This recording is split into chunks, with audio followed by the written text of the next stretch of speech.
Hello, my fellow humans, and welcome back to another Daily Dice, where we get the messages for today from your dice and find out what's going on. So, if these are resonating, remember that as you interact with the channel by liking, commenting, and subscribing, it does allow me an opportunity to connect with you to get you out more resonate readings.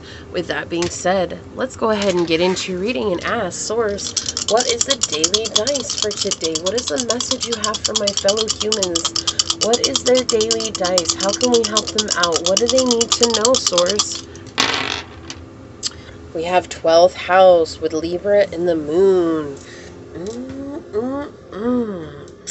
Coming in. Finding out what is good for you. Finding out. This is about your love story. Your friend story, right? And love doesn't have to mean romantic love.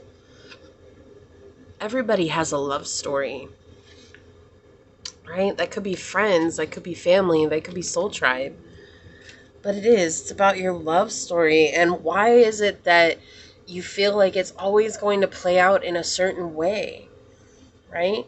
This feels like karma coming through, like you've experienced a lot of karma around your relationships, and it feels like this is a repeat situation, a very cyclical combination of karma and self-belief and self-doubt. Okay, self-belief. This is actually self-doubt. My apologies. But this is about you doubting the journey and doubting whether or not you'll ever emotionally connect with somebody on a deeper level. Right? This is about something that has to do with the way you present yourself to others. I feel like a broken wing. What is that song by Martina McBride? And with a broken wing, she carries her dreams, and you ought to see her fly. Right? Like, that's the song here. It's like, you have a broken wing and you're flying. You're still flying, but you never take a break to mend this broken wing. You're always fighting against the current. You're always fighting against this belief that's within you, this imprisonment, this subconscious feeling. Maybe this is something that you grew up in. This is definitely a pattern for the week in the collective, is the relationships, right? The patterns around relationships, these repeat cycles in life. Are you inviting in toxic relationships? Are you inviting in people who don't have your best interest at heart? Are you inviting in people who are betraying you, who are dishonest, who are not trustworthy? The list goes on, right? And this is asking about what those subconscious thoughts are surrounding this karma in your life with the 12th house here. And when we have that emphasis on relationships with Libra here, right? This is this relationship-oriented energy, and allowing yourself to not be superficial, to not be gullible when it comes to your relationships. And a big one that's coming through here is to not be indecisive. Right? Because when Libra is in their shadow, they have a tendency to be indecisive, unfair, right? Unfair to self is the main thing here. It's like not unfair in the world. However, that can mirror into unfairness out in the world. But this is saying that there's an indecisive energy coming in where it's like, I can't decide if I know I can trust myself.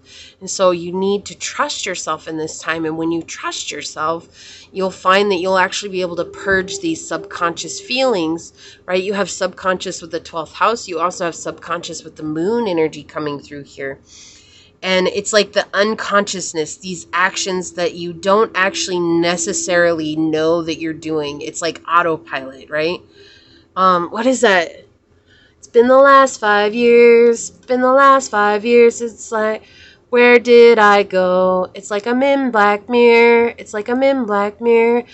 My mind's on autopilot all the time. I'm feeling like the world's back on rewind. I think it's by... Why can I not think of who it's by right now? And I love that group too. I listen to them all the time. Anyways, if y'all know who that's by, comment down below. let everyone else know and check that song out. But yeah, it's like being on autopilot, right? Your mind's on autopilot here. And so this is about really dealing with these autopilot thoughts and not being afraid to nurture yourself and forgive yourself. The big thing is to forgive yourself for being on autopilot, for not knowing any better. How can you change something that you don't even know needs changing? Right? And that's what's coming through today. It's like becoming aware of what it is that you're bringing to relationships. What are your own unconscious actions in a relationship? Not blaming others, right? We can't really blame others when we get on the self-awareness journey. Okay, like, let me tell you all, that is something that has been tried. It does not end well. It does not work out. Why does it not work out? Well, the reason it doesn't work out is because we realize, how can we blame someone for not knowing any better? You know, and everybody's always like, oh, well, they should know better. They should know better. But the truth of the matter is that everybody shows up exactly as they are in this moment. If they're a manipulator, it means that they've been victim of manipulation. If they're a people pleaser, it means that they've been a victim of being, trodden on their whole life. You have these certain systems that come into place. If they're a yes person, it means that they were told no. They don't want another person to feel that way. Right? And it's like all these things, when you start to break it down, it really has nothing to do with the other people in life. It has everything to do with yourself. And when you understand that you're exuding these qualities, it's not to blame yourself. It's not to be upset with yourself. It's not to say, oh, I'm a terrible person. Right? Like we have house 1 on the bottom. Individuality, self-image, and your approach to life coming out. Look at this confirmation here. I'm going to leave this out because I feel like that's so valid to what I can't. Even underneath that, look, we have Leo. Self-confidence, loyalty, and creativity. This has to do with self. Self. Where are you at? Where are your thoughts at? Where's your head at? Where's your head at? Where's your head at? Where's your head at? Right? Like, it's like, where are you at consciously? Where are you at subconsciously? And just becoming aware of that, The first step to healing is to become aware of what we are doing. Not that it's right, not that it's wrong, just an awareness of our actions. Look, we have house 3 here. Early learning, childhood relations, the rational mind, and communication. It's like you learn this from someone. Right? This is not you doing this because, oh, I made this conscious choice to be this person who invites in toxicity or manipulators or whatever. And then understanding that if you have invited in someone who's very toxic for you, blaming them only holds grudges, right? Like that only continues to feed a grudge. It only continues to feed this negative energy. And rather seeing that I was a victim in this situation, the same as I was a victim in other situations, the same as they too have been victims in situations. And sometimes what happens is a victim gets hurt so badly that the way they save themselves is by becoming a predator. There's like no in between here in the place of hurt people hurting people, right?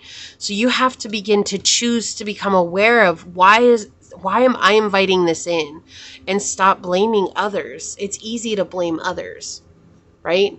What's difficult is saying, I have a conscious choice to change this. Look at this image here. She has this scythe, like all this red. There's been a lot of anger in your life here. And I feel like the sun is now shining on understanding the depth of everything that's coming in. You have this watery energy back here as well. It's like feeling that emotion and realizing it's not just about anger. It's not just about the hurt. It's not just about the sorrow. That there are actually sweet things that come from this as well, with the grapes and the honeybees here. Like there are beautiful, abundant moments that have come from those harsh times that you've experienced, right? And growing from that. Is this a heron? I don't know. I think this is a heron back here. And I can't remember right now what herons mean. I think they mean rebirth.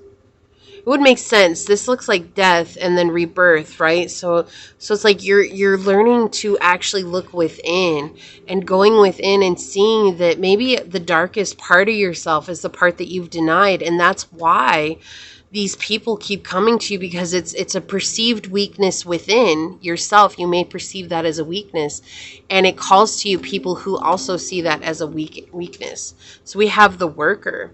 Number 6, I enjoy getting in touch with who I am as an individual. I can't. This is all about learning how to connect with self. I love this. This is amazing. These synchronicities are off the chain, okay? I enjoy getting in touch with who I am, individuality, self-image, and approach to life. What did you learn in your early childhood that may be affecting you in your relationships now? Okay, this is what I have for you. If it resonates, leave a thumbs up below. But I'm going to go ahead and get on out of here. And until next time, stay human. Bye.